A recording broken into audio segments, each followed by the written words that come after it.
makosa ya watu wengi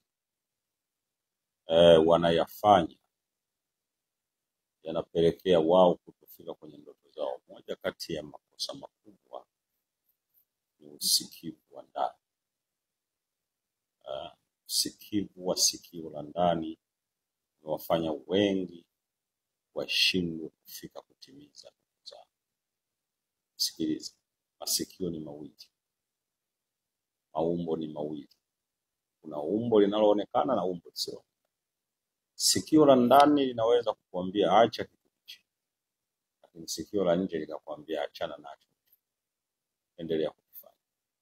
Sikio la ndani linaweza kukuambia pita hapa, usiongee hivi, usifanye vile, lakini sikio la ndani linakuambia fanya hivi, pita pale.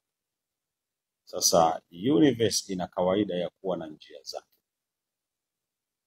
Universe ina njia zake. Inakudanganya kwanza,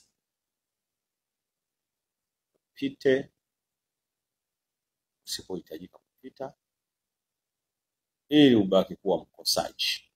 Sababu universe pia haihitaji kuzidi maarifa, inajua kabisa mwanadamu ni kiumbe mwenye akili IQ kubwa sana. Sasa sikio la ndani kama hulisikilizi, chochote utakachokifanya, popote utakapokwenda, utabaki kutafuta mafanikio na kusingizia watu wanapotoka. Jaribu sana kuwasikiliza wenye mamlaka,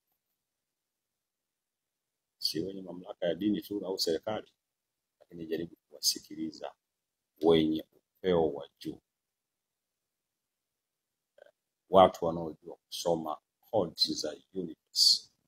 Kama mimi Grand Station, inawezekana ukawa na safari yako ya maisha kupitia hicho ulichokuwa nacho, ukashindwa kwa sababu hapo unapopita sio sahihi, unapishana.